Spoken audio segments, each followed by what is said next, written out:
Estimados amigos, estamos ante una nueva edición de su programa Plataforma Democrática para discutir los asuntos más importantes acaecidos en la última semana y lo que se prevé para la siguiente. En esta oportunidad no nos acompaña Juan Cheput, que por razones de fuerza mayor no estará presente en el programa, pero sí contamos con la grata visita o la presencia de Víctor Andrés García Belaúnde, al cual saludo, para llevar adelante el desarrollo de esta nueva edición de Plataforma Democrática. Quiero recordarles a todos ustedes que este es un programa que se transmite por el canal BHTV de Cable Más y se retransmite por las redes sociales de la Coordinadora Republicana y el portal La Veja. Muy buenos, ¿cómo estás, Víctor Andrés? Vitocho, la coyuntura nacional no es pródiga en nuevos elementos, sin embargo, todavía sigue teniendo repercusión. Hay un eco sostenido por parte de este informe de la Comisión Interamericana que tiene muchos aspectos, ¿ah? No solamente la calificación de masacres, lo ocurrido en el Perú, en la represión a los actos subversivos, sino también, por ejemplo, decisiones por parte de la Comisión donde insta u ordena al Congreso a no hacer reformas legales ni constitucionales que afecten al Poder Judicial, que afecten al Jurado Nacional de Elecciones, como si la Comisión se pusiera por encima de un órgano soberano que no está sujeto a mandato imperativo, como tú sabes bien, como es el Congreso, y en consecuencia, pues, le diga lo que tiene o no tiene que hacer. Si mañana el Congreso, como órgano que representa la soberanía nacional, está en capacidad de hacer cualquier tipo de reforma, cualquier tipo de cambio. Todo lo puede. Si puede cambiar la Constitución y los que están en el Perú encabezando esa tesis de una nueva Constitución con el apoyo de mucha gente que estará seguramente sonriendo ante esto en el seno de la Comisión Interamericana, entonces, ¿cómo no poder cambiar algunos aspectos, algunas instituciones, sus competencias? Ahora bien, si el Congreso se excediera en alguna de ellas, siempre está el Tribunal Constitucional al cual pueden recurrir los agraviados, los que se sienten afectados, y plantear una demanda de inconstitucionalidad. Y ahí se resuelve el problema. O sea que tampoco el Congreso está por encima de un régimen de principios constitucionales conforme a la democracia y el Estado de Derecho. Pero, en fin, sorprende que, por ejemplo, en este aspecto, la Comisión tiene un tono mandatorio sobre el Congreso de la República, ni más ni menos, ¿no? Para hablar de ese y otros temas. Entonces yo creo que ese es un tema que podríamos conversar. Tú has sido congresista, tú sabes perfectamente que el Congreso decide, discute y finalmente vota determinadas disposiciones que son leyes o reformas constitucionales, leyes de reforma, que tienen un impacto profundo en la estructura política del país. Eso es parte de su tarea. En consecuencia, no parece muy dable, muy lógico ni legítimo que una instancia del exterior, así sea la Comisión Interamericana, considere que el Congreso no debe llevar adelante ninguna reforma de esta naturaleza. ¿Qué te parece, Vitocho, este planteamiento que está en el texto del informe que estamos comentando? En realidad, Ángel, ante todo, saludo muy cordial a los presentes y a los ausentes. Bien. En realidad, yo creo que el informe, ya lo hemos hablado antes, se ha excedido en sus objetivos y en sus metas, ¿no? Hay que recordar que esto surge en los años 50, exactamente, creo que fue en agosto del 59. Sí, exactamente. Cuando los cancilleres, principalmente del Perú y de Colombia, hacen este tipo de planteamiento de crear esta Comisión Interamericana de Derechos Humanos, ¿no? Este comité o esta comisión, ¿no? Sí. Y el canciller peruano de aquella época era nada menos que Raúl Porras Barnechea. Exactamente. Nadie puede decir que era de izquierda. Nadie No. puede decir que era de izquierda. Y el canciller colombiano era un hombre que también tenía fama de conservador en Colombia, nada menos que Julio César Turbay Ayala, Así que es. fue luego presidente de los años 80 de Colombia. Era muy conocido porque usaba una corbata Rota mixta. Mitchell. Así Sí, es. me acuerdo. Bueno, y luego se crea la comisión. Y el primer presidente es nada menos que Rómulo Gallegos de Venezuela, que Claro. tampoco puede ser acusado de hombre de izquierda. Además, Entonces, gran escritor, por supuesto, reputado un gran escritor escritor, venezolano, claro. claro, un gran escritor, Rómulo Gallegos. Entonces, estamos hablando entonces de que el origen de todo esto es un poco cuidar los derechos de las personas de estados en conflicto. Y esto se hizo en los años 59 o 60, porque había muchos movimientos en el Caribe. Hay que recordar, en La República Revolución Cubana. Dominicana, la República, y después la Revolución Cubana, pues por supuesto que sí. En República Dominicana pues ya había caído Arben. Trujillo, había Bosch, Juan Bosch era candidato, un hombre muy revolucionario, etcétera, que llegó a ser presidente por poco tiempo, pero hizo una revolución, varias revoluciones ahí. Entonces, y bueno, y Cuba pues lo de Sierra Maestra, Batista y el triunfo de la revolución, para cuidar un poco a los derechos de estas personas que se levantaban contra dictaduras, ¿no? Contra dictaduras, sí, En claro. el caso de República Dominicana, Trujillo, y el caso de Cuba, Batista.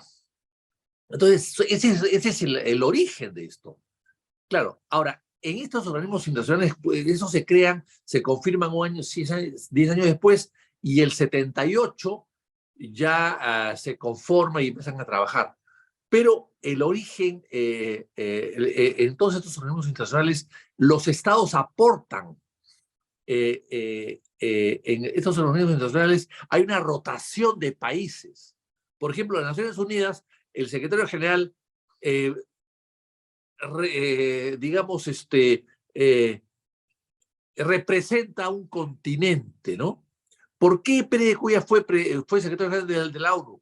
Porque le tocaba a América Latina. Ya había Sí, sido 2 veces un europeo, había sido un asiático Yután, había sido un sueco, había sido Kurbalheim, austriaco, había habido 2 europeos ya. Carl Entonces vino pues, Hamilton. ya Hamilton, así es que murió en un accidente de aviación. Un accidente de avión, sí. Bueno, entonces con todos estos le tocaba América Latina y estaba Pérez de Cuellar con el canciller de Panamá, Illescas creo que se peleaba, y bueno, Pérez de Cuellar tenía más peso, pues, ¿no? Había estado en casa, había trabajado allí, y Perú era más importante que Panamá. Bueno, y luego después viene pues Boutros Ghali, viene pues un africano, etcétera, etcétera, etcétera, ¿no? Entonces se reparten, y eso sucede también en la OEA, también sucede en la OEA, y por lo tanto también sucede en los organismos que dependen de la OEA. En este caso la comisión también es elegida por los gobiernos. O sea, hemos visto cómo el gobierno peruano propone a fulana de tal para tal cargo. En época pasada se propuso a Diego García Sayán para tal cargo. El Perú lo propone. El Perú propone. Entonces, ¿quién propone? El gobierno del Perú en ese momento propone a la persona que le es afín.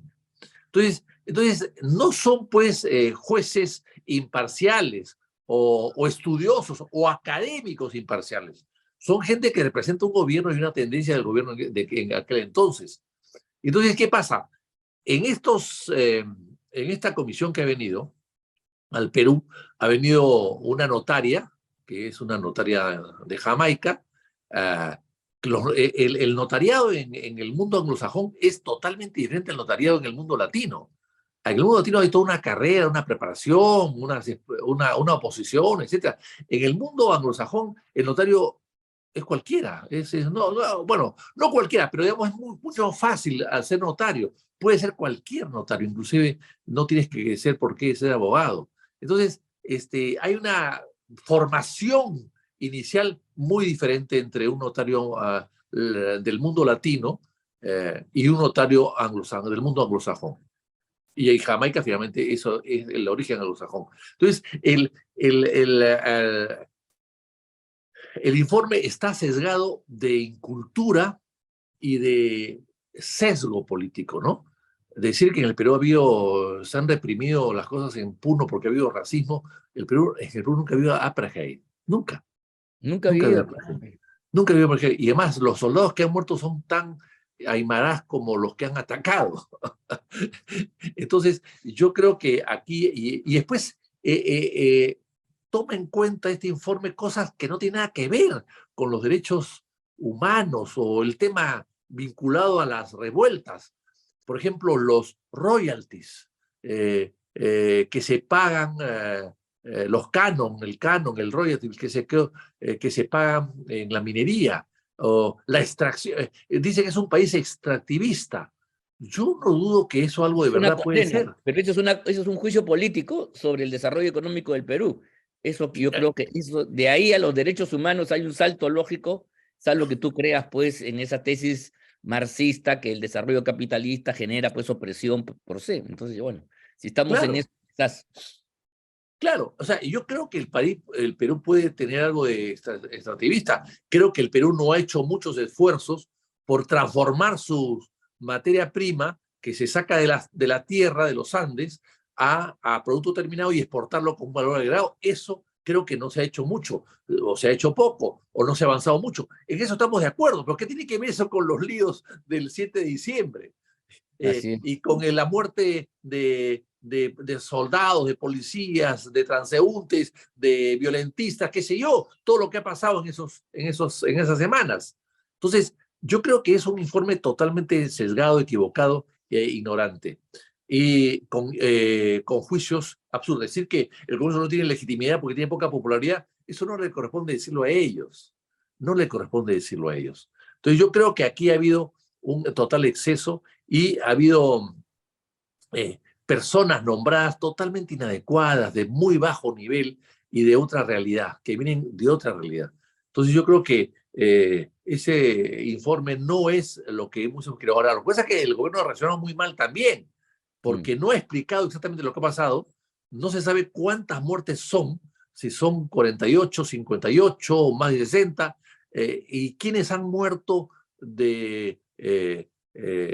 atacando a las Fuerzas Armadas y quiénes son los transeúntes que han muerto. Esa diferenciación tampoco se ha hecho, no se ha profundizado, no se ha investigado, no se ha entrevistado con todos. Y eso también es parte de la incapacidad de estos señores que han venido aquí a gozar de la gastronomía peruana y a escribir tonterías. Pero en Sí, fin, pero totalmente de acuerdo. pero de todas maneras eso significa que el gobierno no ha reaccionado adecuadamente. Y luego tenemos al gobierno que se lava las manos y que dice que yo tengo mando pero no comando. Bueno, son disquisiciones semánticas que no se entienden, ¿no? Yo entiendo que la señora Boluarte no ha estado en las calles de Puno disparando, ni perdigones, ni nada. Es cierto, pudo haberlo hecho y nadie se lo ponía, pudo haberlo hecho, en todo caso. O sea, tenía facultades para hacerlo, si hubiese querido. No lo hace, por supuesto que no, pero No, nadie hubiese impedido que lo haga. Hay que diferenciar acá lo que es la violencia y lo que es la fuerza. El uso de la violencia la hacen los violentistas, ¿no? La gente que quiere atacar al Estado. El uso de la fuerza la hace las fuerzas del orden. Ahora, ¿que ha habido excesos? Sí, probablemente que sí, sí, sí, sí. No, si no hubiese habido excesos, no podemos explicar muchas de las muertes que han pasado. Pero hay que encapsular los excesos, identificarlos y castigar a los que se han excedido. Evidentemente, a una persona, como hemos visto en Lima, que dispara una bomba lacrimógena y que acaba muerto una persona, bueno, pues nadie puede pensar que ha habido un asesinato, una masacre, hay una ejecución, ¿no? extrajudicial. No, pues eso no. Había una Sí, muerte, pero lógicamente el tipo actuó mal, disparó mal, se le fue la puntería, pero pero no se puede eso decir no que es había una una ejecución, pues, ejecución. claro, Eso claro. no es un asesinato, ¿no? Así Es una. es una mala, en fin, ejecutó mala tarea encargada, Así ¿no? es. O sea, lo que ella debe decir es, señores, yo recuerdo al presidente Belaúnde en el falso Paquilla, que dio la orden de atacar y que desalojara a los ecuatorianos del falso Paquilla, y el Belaúnde dio la orden. Ahora, ¿cómo se disparaba? ¿Cómo se usaban los helicópteros, los aviones, qué sé yo, las bombas? Eso ya no es cosa de él, evidentemente él lo ordenó, pero fue hasta el lugar de los hechos a verificar qué cosa había pasado. y premió a los que habían actuado bien y bueno, y se abstuvo de hacerlo a los que no habían actuado bien. Pero el presidente tiene que asumir responsabilidades, sobre todo políticas, más que todo políticas, y eso es lo que no se ha hecho. Yo creo que eso denigra a la función presidencial y le quita autoridad, respaldo y credibilidad y confianza a las Fuerzas Armadas, y eso creo que sí es muy peligroso en una democracia, ¿no? Sí, Sobre todo una persona como ella, que no tiene partido, que no tiene bancada, que está bastante sola y aislada y que le debe mucho a la Fuerza Armada, que al no respetar las decisiones del señor Castillo, ella se fue directamente beneficiada porque la Fuerza Armada tuvo el acierto, el tino, la obligación, el derecho de respaldar a la Constitución y por tanto la respaldó a ella, la está respaldando a ella, ¿no? así es. Entonces ante eso me parece que sería absurdo que esté pensando en otra cosa y actuando de otra manera, ¿no? Sin duda, esa desobediencia de las Fuerzas Armadas ante su comandante general de entonces, Castillo, fue clave. Esa es una medida democrática porque ahí el alto mando evaluó su subordinación ante el presidente y jefe de Estado frente a lo que dice la Constitución y aplicó el artículo constitucional que dice que nadie debe obediencia a un régimen, a un gobierno usurpador, que el señor Castillo justamente al intentar disolver el Parlamento y otras instituciones del Estado, en la forma que lo hizo, estaba pues rompiendo el orden constitucional.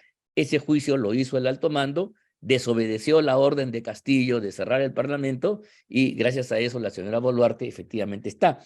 Y el hecho que quite cuerpo ahora no es muy elegante, para decirlo de alguna manera sencilla y fácil, inclusive hasta amable, porque eso tiene otro nombre en este tipo de actuaciones que implican no asumir responsabilidad y pasársela a otro así alegremente. Entonces sí, Pero, pero sí, además hay algo más, Ángel. sí. Esto ha servido para que hoy día o ayer, el señor Castillo diga que él no ha dado ningún golpe de Estado porque no tiene ni siquiera un cortador de uñas. Sí, dijo eso, sí. ¿No es Pero es que cierto? ahí hay un error, pues, ¿no? El error es de que el jefe de Estado cuando habla, y sobre todo a través de un formato totalmente protocolar y solemne, hace una declaración, está expresando una voluntad. La voluntad de una autoridad cualquiera, sobre todo el presidente, genera un hecho, genera un acto jurídico, es una decisión, es una orden que tiene consecuencias y está dirigida a un conjunto de subordinados para que se aplique. Es en ese momento en que se produce la rebelión. Ahora, los destinatarios de la orden pueden pues hacerle caso o no hacerle caso. Si le hubieran hecho caso, estaríamos ante un golpe de Estado perfeccionado. Pero en esta oportunidad no hicieron caso, desobedecieron. Y al desobedecer, entonces se restableció el Estado de Derecho y la señora Boluarte pudo, horas más tarde, asumir la presidencia de la República, luego de la vacancia de Castillo. Entonces, sí, efectivamente, se produjo la rebelión en el momento en que se expresa la voluntad. Es esa orden, que no es solamente la opinión, porque si fuera la opinión de cualquier otro, de un ciudadano que no tiene autoridad, que no tiene potestas, entonces sí, es un punto de vista que se censura, se aclara, pero no vincula a nadie, ¿no? En cambio, cuando el jefe de Estado dice hay que cerrar el Congreso, entonces, Mensaje presidencial, además. además, a través de todo el formato, con banda y con toda la solemnidad, a través de la red oficial del Estado, por favor, creo que seríamos tontos si negáramos la evidencia, ¿no? Yo quería cambiar de tema, mi querido Vitocho, y plantearte la complacencia del Jurado Nacional de Elecciones, por ejemplo, para resolver problemas como de lo de tu partido, Acción Popular, frente al APRA, el PPC, cada vez que hay un conflicto se vuelven estrictos, hacen gala de todo tipo de exquisiteces, ¿no? Con el objetivo claro de bloquear el proceso de inscripción de partidos. Pero sin embargo, a Lagarto Vizcarra nos hemos enterado que lo han pasado por aguas tibias y peor aún, a sabiendas de que está bien habilitado por el Congreso, porque eso fue una noticia pública, no ha habido ningún reparo por parte de las instituciones electorales para decir, señor, usted está inhabilitado y usted no puede estar pues entre la lista de firmantes, no puede ser jefe de este partido, ni mucho menos. ¿Qué te parece esa conducta de los amigos del Jurado Nacional de Elecciones y el sistema electoral peruano en su conjunto? Que la Comisión Interamericana no quiere que se lo toque ni con el pétalo de una rosa. Eso último que he dicho me parece lo más nefasto, la mejor prueba de que hay un contubernio allí, ¿no? Que el jurado, perdón, que el informe de la Sí. comisión que llegó al Perú lo mencione y diga que esto no se puede tocar. No, no, no, es que tienen que ver ellos con los derechos humanos, ¿qué tienen que ver con las muertes que han pasado el jurado? Ahora, yo creo que lo siguiente, me parece que el jurado necesita hace tiempo una reforma. El señor Salas Arenas ha destruido la imagen del jurado, que fue una imagen que ha ido en el tiempo fortaleciéndose. Hay que recordar que el año 62, a partir del 62, el jurado tuvo un cambio, una transformación, y nadie dudó de sus resultados prácticamente hasta la reelección de Fujimori el año 2000, pero eso se corrigió rápidamente después con las elecciones siguientes, y que se ha puesto en duda su imparcialidad a raíz de las últimas elecciones, cuyas actas no han querido ser mostradas por el propio jurado. Eso es lo peor de todo, sí. Y se ha negado. Y con un señor como Salas Arenas que niega todo y que se opone a todo. Aquí hay un problema, hay varios problemas. En primer lugar, no puede haber un juez supremo activo como presidente del jurado. O sea, no puede ser un señor que es juez activo, que no está jubilado, que no está cesante, y que va a regresar a la Suprema cuando acabe su función. No puede ser parte del Poder Judicial y parte del Jurado Nacional de Elecciones, que son, se supone, dos poderes que deben tener suficiente independencia uno del otro. Entonces, ahí hay un punto, me parece fatal. Lo que había antes es que un vocal supremo cesante o jubilado, nombrado por la Suprema, iba al jurado y presidía el jurado. Eso es lo que se hacía antes. Y se hacía también con los fiscales. Hay que recordar que un fiscal suplente fue presidente del jurado mucho tiempo, un hombre muy respetable que se llamaba Eleodoro Romero Romaño. Así es. No, Y el eran resto, personalidades, ¿ah? Tu padre claro, fue también ex magistrado, llegó a ser así es. presidente del jurado. O sea, eran personas que tenían trayectoria y en consecuencia nadie ponía en duda, y menos en esa etapa de su vida, entrar pues a cuchipambas, cubileteos y negociados, como sí sucede con aquellos que están que hacen de su carrera judicial la estadía del jurado, ¿no?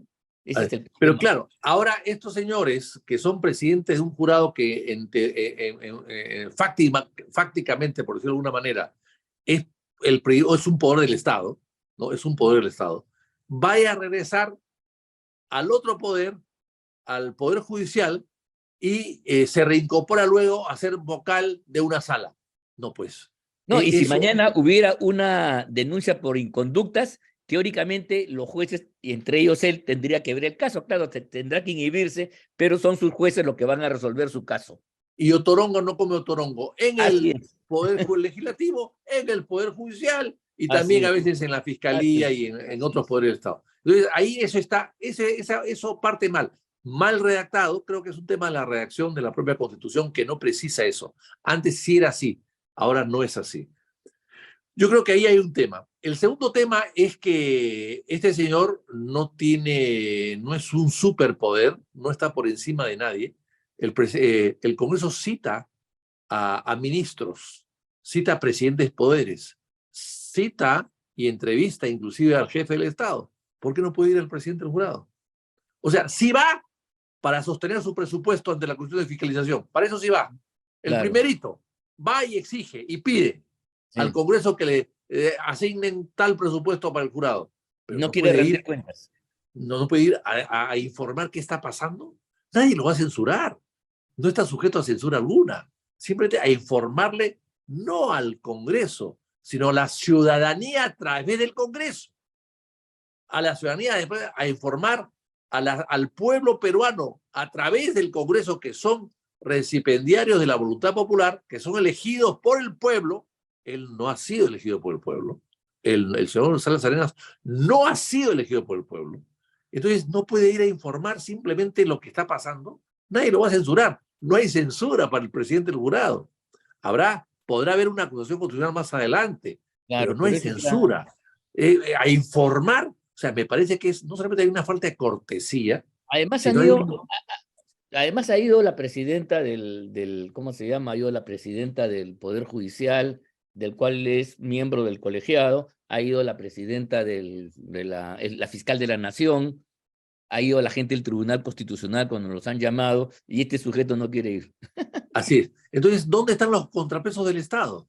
O sea, él está por encima de todo el mundo, él está por encima de los fiscales, de los vocales, de los jueces, de los ministros, el primer ministro, presidente de la República, que inclusive declara ante el Congreso, y él está por encima de todo. Me parece nefasto. Me parece nefasto. Yo lo hubiese acusado constitucionalmente hace mucho tiempo, no por no ir, sino por lo que está pasando antes.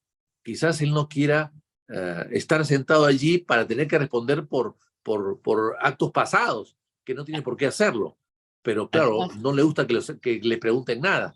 Entonces me además parece es que más es... fácil, ¿ah? Los miembros del jurado no tienen la prerrogativa de la inmunidad, o sea, no están en la lista de los funcionarios aforados.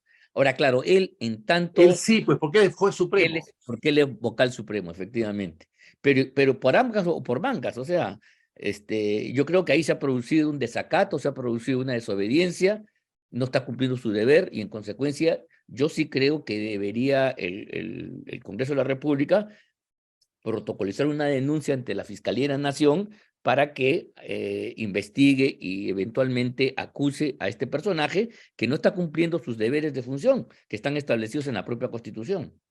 Mira, Claro, el hecho, hasta los alcaldes tienen que ir así es, así es. Es ¿te das decir, cuenta? Van al alcaldes, Congreso, gobernadores que son elegidos por votación popular, que pues se van. supone que sea en democracia la elección que más se debe apreciar, porque viene del pueblo, directamente del pueblo, y no este que viene a dedo, que no quiere ir a explicarle al país lo que está pasando. Me parece que está faltando a sus obligaciones y faltando a, a- mejor dicho, está evitando o corriéndose de una fiscalización de sus actividades. Eso me parece nefasto. Entonces él no cree en la democracia. Un hombre que no cree en la democracia no puede ser presidente del jurado, ¿no? Porque No, el no, jurado claro. es el instrumento ideal, adecuado, constitucional para poder implementar la democracia y desarrollarla y activarla y mantenerla viva y vigente. Entonces, si no puede hacer eso, ¿qué hace allí, no? Yo creo que es fatal. Hay Creo que un es fatal. principio, es totalmente de acuerdo, hay un principio que ningún funcionario, por más alto que sea, ni el presidente de la República puede estar exento de los controles de constitucionalidad, de los controles políticos que hace el Congreso, etcétera, etcétera. Eso es el ABC en cualquier estado democrático del mundo, pero acá no se está cumpliendo y revela entonces que hay cosas que se están ahí escondiendo y Ocultando. ventilar, efectivamente. Mira Sí, tú, claro. El sí, Congreso, finalmente, Ángel, el Congreso es el primer poder del Estado, lo decía González Vigil hace 150 años, no porque tenga mucho poder en sí, sino porque representa al pueblo y porque además puede censurar a ministros, sacar a presidentes, etcétera. Por eso es el primer poder del Estado, por ese tipo de funciones y de representación, nada más que por eso. No puede ser otra cosa, no puede ser un puente, no puede ser una escuela, no puede así ser es. un hospital, pero sí puede censurar a ministros y Claro. vacar al presidente de la República. Entonces, Es el que hace el por eso es gran el que, control político de todos los organismos, primero de las grandes autoridades de los tres poderes, pero también de otras instancias autónomas que están en la Constitución y que además, justamente por su autonomía, no tendrían cómo ser controladas, ¿no? Entonces, ahí es donde interviene el Congreso, y si el Congreso haya responsabilidad penal, hace la denuncia y recién claro, interviene, mira tú, la Fiscalía y el Poder Judicial. La Fiscalía en muchos casos no puede hacerlo directamente, sino tiene que pasar por el puente del Congreso, el llamado antejuicio, para que se le levante el fuero a así este es, personaje que así tiene esta protección, ¿no? así es, de acuerdo. Bueno, Creo que es así, es el tema del jurado que en el fondo no cree en los contrapesos de la democracia, no cree en los contrapesos de la propia Constitución y no quiere ir simplemente a informar. Nadie lo está censurando por nada, Y, y, a y, informar. El que no y quiere la informar es reforma, porque cree que la información que puede dar es peligrosa para él mismo, ¿no?